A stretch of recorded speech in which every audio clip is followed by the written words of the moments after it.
हमारी संभाल करते हैं और हमें सुजाग करते हैं कि बच्चे तुम युद्ध के मैदान में हो, माया दुश्मन तुम्हारे सामने खड़ा है। अगर कोई दुश्मन सामने खड़ा है तो क्या करना पड़े? अपनी संभाल करनी पड़ेगी। कौन सी संभाल करनी पड़ेगी? संग दोष से। तो बाबा ने कहा जो माया दुश्मन खड़ा है तो आप उसमें बहुत बहुत अपनी संभाल करना है। अगर संभाल नहीं किया तो चलते चलते गिर पड़ोगे। तो इसलिए बाबा ने कहा माया दुश्मन को पहचान कर उसकी रॉयल रूप को भी देखकर आप बच्चों को हंसना नहीं है और उससे संभल करके रहना, नहीं तो गिर जाओगे। दूसरा बाबा ने कहा हम बच्चों को बाबा ने क्या बनाया? राजयोगी बनाया। तो राजयोगी बच्चों का कर्तव्य क्या है? पढ़ना और पढ़ाना। तो बाबा ने कहा आप बच्चों को पढ़ना और पढ़ाना, याद करना और कराना, तो इसी में ही आपको मस्त रहना है, बिजी रहना है। तो बाबा ने कहा माया आ ही नहीं सकती। ग्रस्त व्यवहार में रहते भी बहुत शांति से, बहुत प्यार से भी एक दूसरे के साथ मिल करके रहना है। सारे मीठे बच्चे, माया दुश्मन तुम्हारे सामने है, इसीलिए अपनी बहुत बहुत संभाल करनी है।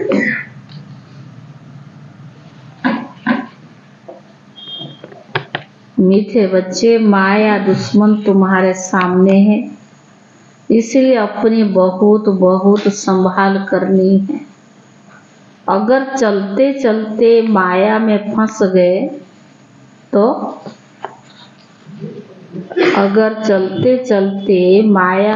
गए तो अपनी तकदीर को लकीर लगा देंगे। अपनी तकदीर को लकीर लगा देंगे। प्रश्न है, तुम राजयोगी बच्चों का मुख्य कर्तव्य क्या है? तुम राजयोगी बच्चों का मुख्य कर्तव्य क्या है? उत्तर है पढ़ना और पढ़ाना है। यही तुम्हारा मुख्य कर्तव्य है।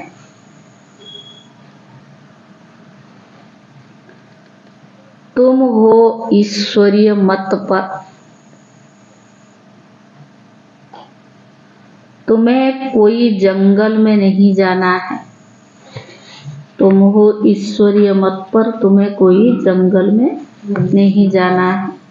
घर गृहस्थ में रहते शांति में बैठ बाप को याद करना है। अलफ और बे, इन्हीं दो शब्द में तुम्हारी सारी पढ़ाई आ जाती है। अलफ और बे, इन्हीं दो शब्द में तुम्हारी सारी पढ़ाई आ जाती है। ओम शांति। बाप भी ब्रह्मा द्वारा कह सकते हैं कि बच्चों को गुड मॉर्निंग।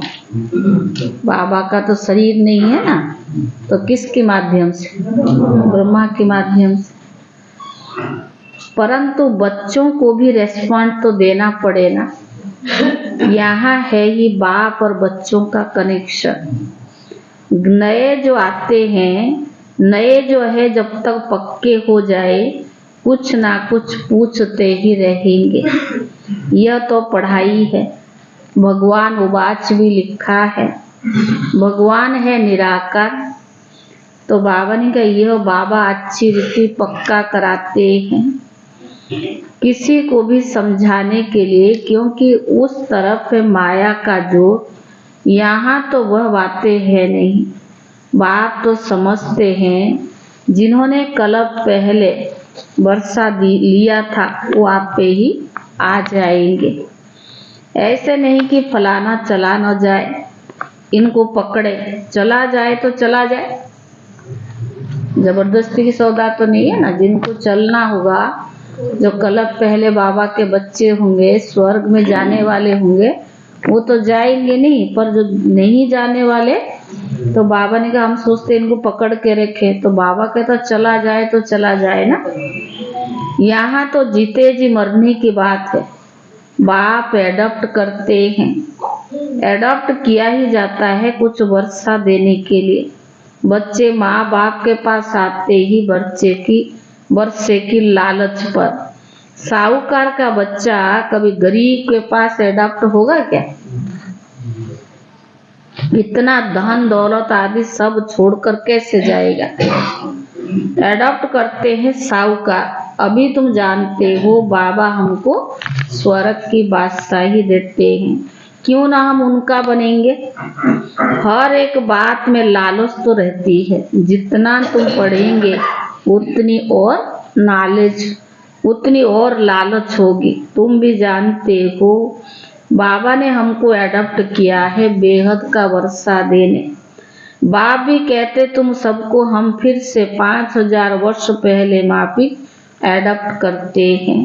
तुम भी कहते हो बाबा हम आपके हैं, 5000 वर्ष पहले भी आपके बने थे।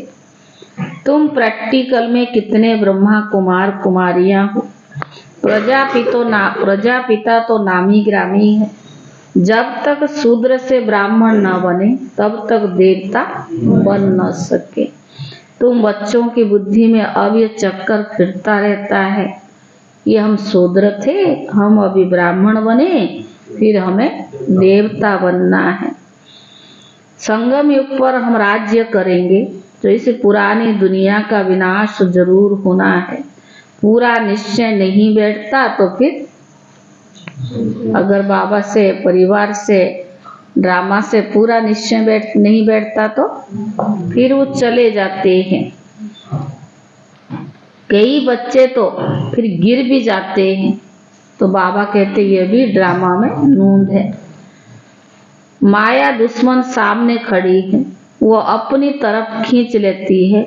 बाबा घड़ी घड़ी पक्का कराते हैं।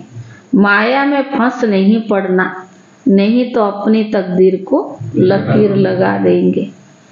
बाप ही पूछ सकते हैं कि आगे कब मिले हो। पहले तो यही समझा के भेजते थे ना, और कोई पूछने का अक्ल ही नहीं आएगा। बाप कहते मुझे भी फिर से गीता सुनाना आना पड़े। आकर रावण की जेल से छुड़ाना पड़े। बेहद का बाप बेहद की बातें समझाते हैं।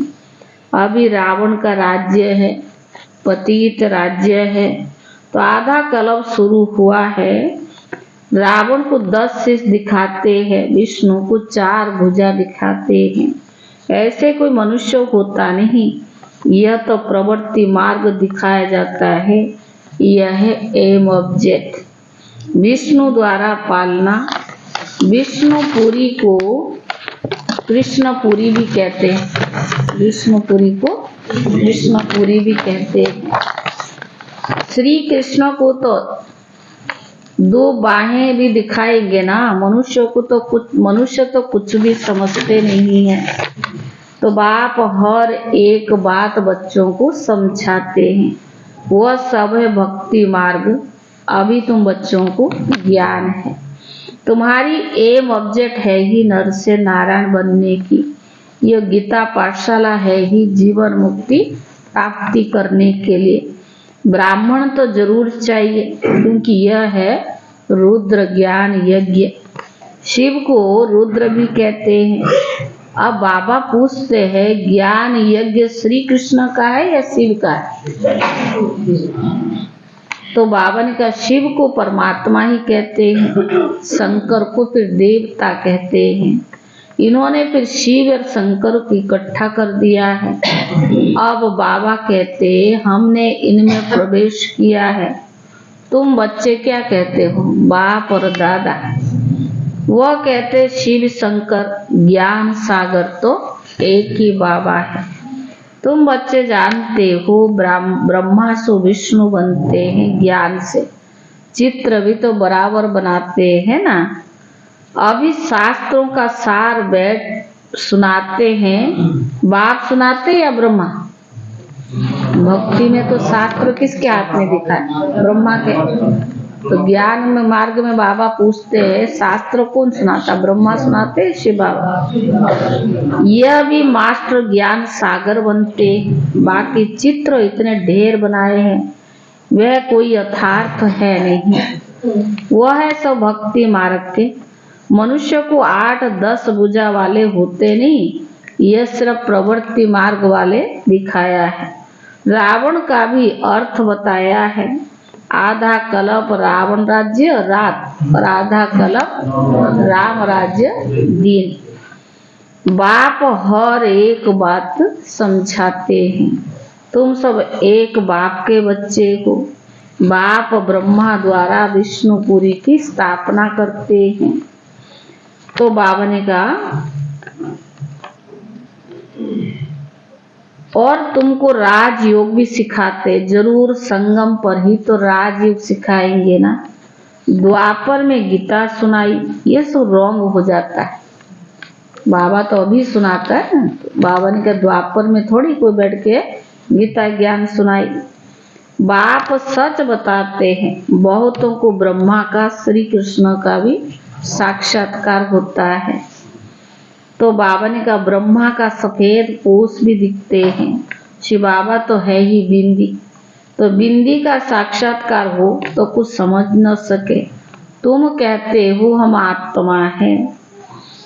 तो बाबा ने कहा अब आत्मा को किसने देखा है? कोई नहीं, कोई है नहीं। यह तो बिंदी है, समझ सकते हैं ना। जो जिस भावना से जिसको पूजा करते हैं उनको वही साक्षात्कार होगा। दूसरा अगर रूप में देखेंगे तो मूंझ पड़ेंगे। हनुमान की पूजा करेगा तो उनको वही दिखाई पड़ेगा। गणेश का पुजारी होगा तो उनको वही दिखाई पड़ेगा। बाप कहते हमने तुमको इतना धनवान बनाया, हीरे जवाहरों के महल थे, तुमको अनगिनत धन था, तुमने अभी वो सब कहाँ गंवाया? हाँ, पूछ रहा बाबा। बाबा ने कितना दिया था? सतयुग में दिया था नहीं? क्या किया? नहीं, क्या बोला? मूर्ति बना दिया, मंदिर बना दिया। तो मंदिर में सारा चला गया। वाह जी वाह। हाँ? तो बाबा ने कहा तुमने ये अभी सब कहाँ गमाया? अभी तुम कंगाल बन गए हो, भीख मांग रहे हो।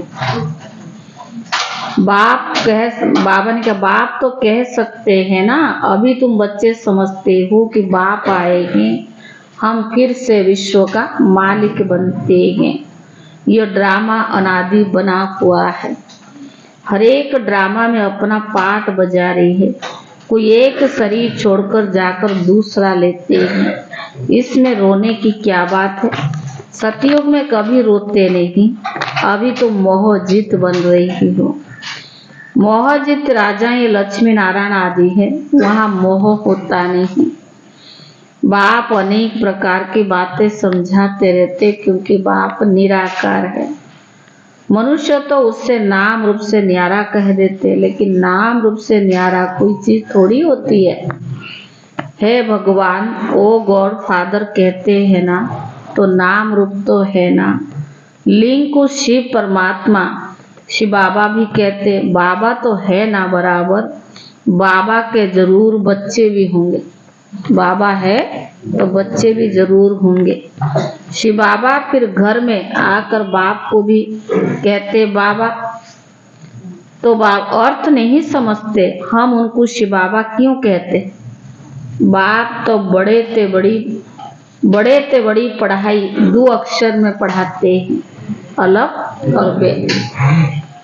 पढ़ाई बहुत बड़ी है, एम ऑब्जेक्ट बहुत ऊंचा है, मंजिल बहुत ऊंची है, पर 2 अक्षर क्या है? अलग और बे। अलग को याद करो तो बेबादशाही मिली जाएगी। यह तुम्हारा बड़ी भारी इम्तिहान भी है। इतनी बड़ी मंजिल है तो इम्तिहान भी बहुत बड़ी है। मनुष्य बड़ा इम्तिहान पास करते हैं तो पहले वाली पढ़ाई को याद थोड़ी रहती है। पढ़ते पढ़ते आखिर सार बुद्धि में आ ही जाता है। बचपन से लेके चाहे कितना बड़े बड़े डिग्री लेते, सारा तो नहीं पर लेकिन पढ़ाई का सार बुद्धि में याद रह जाता है। यह भी ऐसे ही है। भगवान भी हमें कितने वर्षों से पढ़ा रहा है, लेकिन सारी बात थोड़ी याद रहती है, लेकिन कुछ बात सार रूप में याद रह जाता है। तुम पढ़ते आए हो, अंत में फिर बाप कहते, कौन सा पाठ? मन मना भव। अंत में फिर बाप कहते मन मना भव, तो देह का अभिमान टूट जाएगा। यह मनमना भव की आदत पड़ी होगी तो पिछाड़ी में भी बाप और वर्षा याद रहेगा। मुख्य है ही ये कितना सहज है। उस पढ़ाई में भी अभी तो पता नहीं क्या क्या पढ़ाते हैं। जैसे राजा वैसा अपनी रस्म चलाते हैं। आगे मन शेर पाव का हिसाब चलता था। पाव भर के, मन भर के, शेर भर के ऐसे देते थे। अभी तो किलो आदि क्या क्या निकल पड़ा है। तो बाबा ने कहा कितने अलग अलग प्रांत हो गए हैं। दिल्ली में जो चीज 1 रुपया शेर, बॉम्बे में मिलेगी 2 रुपया से। बॉम्बे में आप देखेंगे ना, उसको कहते, वैसे भी कहते हैं इंडिया का फॉरेन जो है बॉम्बे है, और वहाँ तो मकान की किराए भी करोड़ों से कम नहीं होती है। और उस सिक्योरिटी पर देते हैं ना, 5 करोड़ लेंगे तभी देंगे, और होता छोटा सा मकान। और सोचेंगे गुलजार दादी जहाँ थे, पूरी रेल डब्बे की तरह 2 कमरे ही होता था। दादी अंदर वाले कमरे में होते थे, बीच में उनकी और कुछ होता था, और एक कमरा और छोटा सा। और वो आप माने कि उनके बाथरूम के अंदर में देखती थी नीलू ने टोली वोली सब सजा कर रखी है क्या, तो जगह ही नहीं होती है ना उसके अंदर। छोटा सा बाथरूम होता है और उसके अंदर मशीन भी होती है कपड़े धोने वाली ऑटोमेटिक, और फिर उसके ऊपर शीशे लगा के और उसमें टोली वोली गिफ्ट वगैरह सजा कर। कम जगह में एडजस्ट करना, क्योंकि वो एक कमरा हम लोग तुमको जहाँ रुकवाती थी 2 कमरा होती थी, छोटे छोटे होती थी 2 कमरा। कितना किराया? 1 लाख। माना वहाँ महंगा तो बहुत है ना बॉम्बे में। तो बाबा ने कहा दिल्ली में जो चीज 1 रुपया से बॉम्बे में मिलेगी 2 रुपया से, क्योंकि प्रांत अलग अलग है। हर एक समझते कि हम अपने प्रांत को भूखे थोड़ी मारेंगे। कितने झगड़े आदि होते हैं, कितना रोला है। भारत कितना सॉल्वेंट था, फिर 84 का चक्कर लगाते इनसॉल्वेंट बन पड़े हैं। कहा जाता है हीरे जैसा जन्म, अनमोल कौड़ी बदले खोया रे। बाप कहते तुम कौड़ी के पिछाड़ी क्यों मरते हो? अब तो बाप से वर्षा लो और पावन बनो। बुलाते भी है पतित पावन आओ और पावन बनाओ, तो इससे सिद्ध है हम पावन थे, अब नहीं है। अभी तो कलयुग है ना। बाप कहते पावन दुनिया बनाऊंगा तो पति दुनिया का जरूर विनाश होगा। इसीलिए महाभारत लड़ाई है जो इस रुद्र ज्ञान यज्ञ से प्रज्वलित हुई है। ड्रामा में तो ये विनाश होने की भी नोंद है। पहले पहले बाबा को साक्षात्कार हुआ। कौन से बाबा को? ब्रह्मा बाबा को साक्षात्कार हुआ। देखो इतनी बड़ी राजाई मिलती है तो बहुत खुशी होने लगी। फिर विनाश का साक्षात्कार भी कराया, मनमना भव और मध्याजी भव। ये गीता के अक्षर है। कोई कोई अक्षर गीता में ठीक है। बाबा भी कहते तुमको ये ज्ञान सुनाता हूँ, फिर ये ज्ञान भी प्राय लुप्त हो जाता है। कोई को भी पता नहीं कि लक्ष्मी नारायण का राज्य कब था और कोई धर्म नहीं था। कब था? जब कोई धर्म नहीं था। उस समय जनसंख्या कितनी थोड़ी होगी, अब तो कितनी है, कहाँ लाखों का और कहाँ करोड़ों का है। तो ये चेंज होनी चाहिए, जरूर विनाश होनी चाहिए। महाभारत लड़ाई भी है, जरूर भगवान भी होगा। शिव जयंती मनाते तो शिव बाबा ने क्या कर किया वो भी नहीं जानते हैं। और बाबा समझाते गीता से श्री कृष्ण की आत्मा को राजाई मिली। माता पिता कहेंगे गीता को। श्री कृष्ण की आत्मा को राजाई किससे मिली? गीता से। तो माता पिता कौन हो गए? गीता, जिससे तुम फिर देवता बनते हो। इसलिए चित्र भी दिखाया है। श्री कृष्ण ने गीता नहीं सुनाई। श्री कृष्ण गीता के ज्ञान से ही राजयोग सीखकर यह बना। कल फिर कृष्ण ही होगा। उन्होंने फिर शिव बाबा के बदले श्री कृष्ण का नाम डाल दिया है। तो बाबा समझाते यह तो अपने अंदर पक्का निश्चय कर लो। कोई उल्टी सुल्टी बातें सुनकर तुम्हें गिरा न दो। इधर उधर की बातें सुनाकर अपनी अवस्था न खराब करे। इसलिए अपना संभाल खुद करो। बहुत बातें पूछते विकार बिगर सृष्टि कैसे चलेगी, यह कैसे होगा। अरे तुम खुद कहते हो वो 22 लक्ष दुनिया थी, संपूर्ण निर्विकारी कहते हो ना, फिर विकार की बातें कैसे हो सकती है। अब तुम जानते हो हमें बेहद की बात से बेहद की बादशाही मिलती है, तो ऐसे बात तुम क्यों नहीं याद करेंगे। यह तो पति दुनिया है। कुंभ के मेले पर कितने लाखों जाते हैं। अब कहते वहाँ एक नदी गुप्त है। अब नदी गुप्त हो सकती है क्या? यहाँ भी गौमुख बनाया है। कहते गंगा यहाँ आती है। अरे गंगा अपना रास्ता लेकर समुद्र में जाएगी ना, यहाँ तुम्हारे पास पहाड़ पर थोड़ी आएगी। भक्ति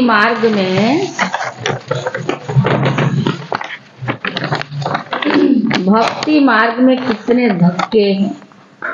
और भक्ति है फिर वैराग भी है। एक है हद का वैराग और दूसरा है बेहद का वैराग। सन्यासी घर बार छोड़कर जंगल में रहते हैं। यहाँ तो ये बातें है ही नहीं। तुम बुद्धि से सारी पुरानी दुनिया का सन्यास करते हो। वो घरबार का सन्यास करते और बाबा ने कहा तुम बच्चे बुद्धि से सारी पुरानी दुनिया का सन्यास करते हो। तुम राजयोगी बच्चों का मुख्य कर्तव्य क्या है? पढ़ना और पढ़ाना। अब राजयोग कोई जंगल में थोड़ी सिखाया जाता है। बच्चों का मुख्य कर्तव्य है पढ़ना और पढ़ाना। अब राजयोग की जंगल में थोड़ी सिखाया जाता है, तो स्कूल है। बाबा ने कहा ब्रांचेस निकलती जाती है। तुम बच्चे राजयोग सीख रहे हो। शिव बाबा से पढ़े हुए ब्राह्मण ब्राह्मणियां सिखाते हैं। एक शिव बाबा थोड़ी सबको बैठकर सिखाएंगे। तो यह हुई पांडव गवर्नमेंट। तुम हो ईश्वरीय मत पर। यहाँ तुम कितना शांति से बैठे। दुनिया में भक्ति में कितनी कण रस है और कितनी आवाज है, कितनी शोर शराबा है, लेकिन ज्ञान मार्ग में क्या है? शांति से बैठकर बाप को याद करो। तो बाबा ने कहा तुम यहाँ कितने शांति से बैठे हो, बाहर तो अनेक हंगामा है। बाप कहते 5 विकारों का दान दे दो तो ग्रहण छूट जाएगा। मेरे बनो, मैं तुम्हारी सब मनोकामनाएं पूरी कर दूंगा। तुम बच्चे जानते हो अभी हम सुख धाम में जाते हैं, दुख धाम को तो आग लगनी है। बच्चों ने विनाश का साक्षात्कार भी किया है, पर अब टाइम बहुत थोड़ा है। विनाश का भी बाबा ने साक्षात्कार कराया, लेकिन अब टाइम बहुत थोड़ा है। इसीलिए याद की यात्रा में लग जाएंगे तो विक्रम विनाश होंगे और ऊंच पद भी पाएंगे। याद की यात्रा में लग जाएंगे तो विक्रम विनाश भी होंगे और ऊंच पद भी पाएंगे। अच्छा मीठे मीठे सिखी ले दे बच्चों प्रति माता पिता बाप दादा का याद प्यार और गुड मॉर्निंग। रूहानी बाप की रूहानी बच्चों को नमस्ते। रूहानी बच्चों की तरफ से रूहानी बाप दादा को याद प्यार और नमस्ते। धारणा के लिए मुख्य सार पहला है, बाप से वर्षे का पूरा अधिकार लेने के लिए जीते जी मरना है। बाप से वर्षे का पूरा अधिकार लेने के लिए जीते जी मरना है। एडॉप्ट हो जाना है। कभी भी अपनी ऊंची तकदीर को लकीर नहीं लगानी है। बाप के वर्षे का पूरा अधिकार लेने के लिए जीते जी मरना है। एडॉप्ट हो जाना है। कभी भी अपनी ऊंची तकदीर को लकीर नहीं लगानी है। दूसरा, कोई भी उल्टी सुलटी बातें सुनकर संशय में नहीं आना है। कोई भी उल्टी सुलटी बातें सुनकर संशय में नहीं आना है। जरा भी निश्चय ना हिले, जरा भी निश्चय ना हिले, इस दुख धाम को आग लगने वाली है।